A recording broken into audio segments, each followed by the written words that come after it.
Andito po tayo ngayon sa Strasbourg kung saan dito ang capital ng Christmas sa buong mundo, hindi lang dito sa Europe. Handa kayo?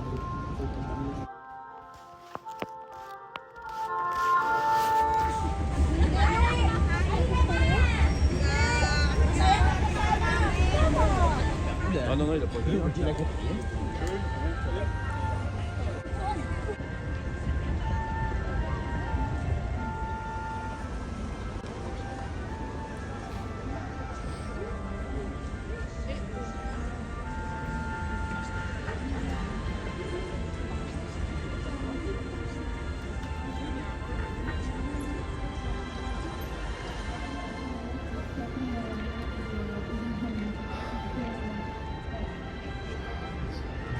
Évident en fait.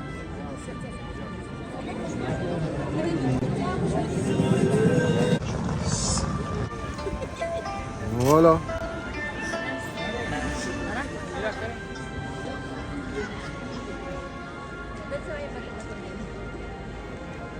Alas 3 pa lang ng hapon dito, punong-puno na. Oh. Puno na yung mga tao. Ito sa tabi ng ilog ng Historic de la Ville de Strasbourg. Okay. Wala. Oh. Ano ito? Lumaya. Sama po tayo sa pag-aantay kung kailan nila, anong oras nila sisindihan tong arko ng Strasbourg. Ayan. At alas 3 pa lang po ng hapon dito. Marami ng tao. Wow. Wow. Maraming tao.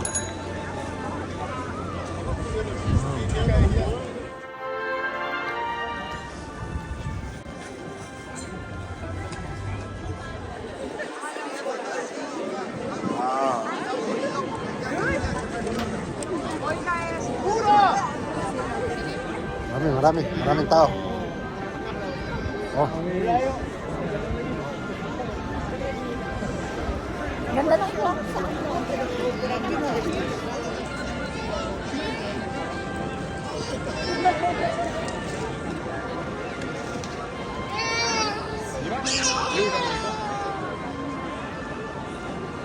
Ano ah?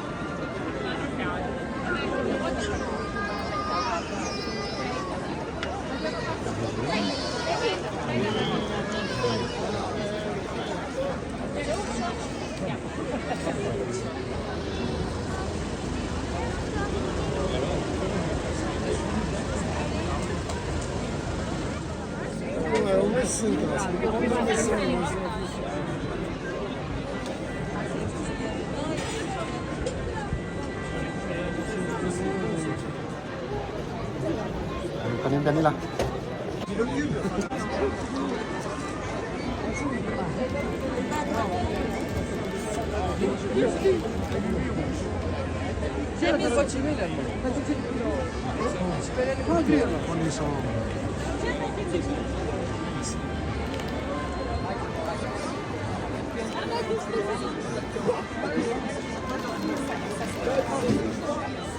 Where is it? This one or this? This one, yeah, I think it's better. It's better?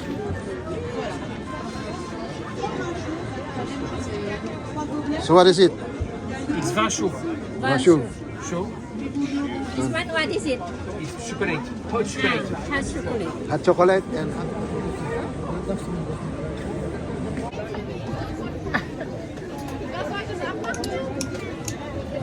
good taste. So, see for a cocktail? Avec ça? Ouais. Can we carry this? And What Magbayad ka glass? muna. you have a deposit of €1 and you can win them back. Ah, okay. Dedepositohan mo. Okay, how much? It's 850. Nee, dat is zelfs voor de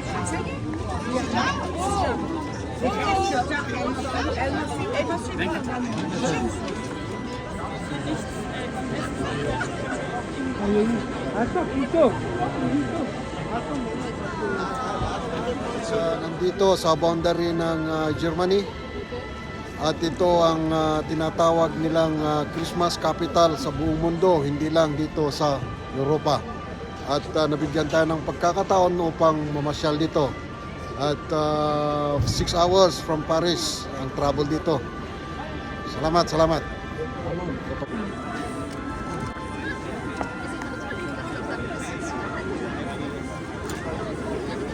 Hello, ito yung tinatawag nilang Vanshu. Isang red wine or white wine na hinahaluan nila ng matamis na bagay. Kung ano man ang matamis na ito. Masarap, mainit. Kaya shu dahil mainit. Ang wine. Okay?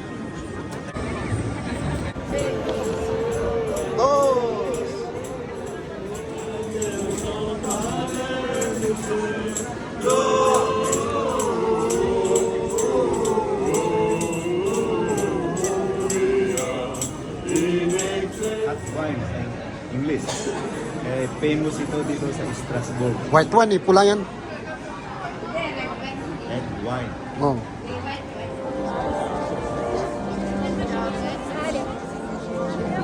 Ano po kayo dito ate sa 2 years.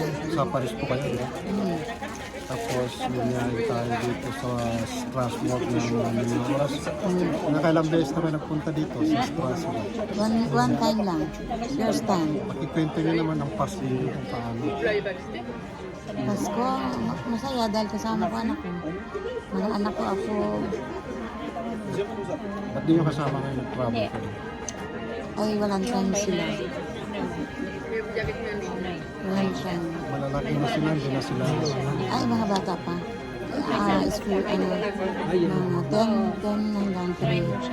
Kamusta naman ang Pasko dito sa abroad kaysa sa Pasko naman sa atin sa Pilipinas?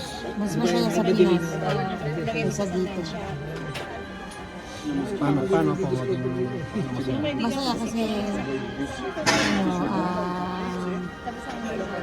Nandun lahat ng mga kamag-anak, maraming pagkain, maraming bisita, maraming kaibigan. Sa Lilibet Reyes. taga saan po kayo? Muntinlupa. Sa labas. Sa labas ng Muntin. Sa Tokyo sa mga taga Muntinlupa. Hello, Muntinlupa. Mga kaibigan ko. Okay ka naman. Hello. Mga friends ko, mga kamag-anak, kapatid sa Muntinlupa. Alabang Muntinlupa siya. Okay, ate, salamat. Hala. Amin. Welcome to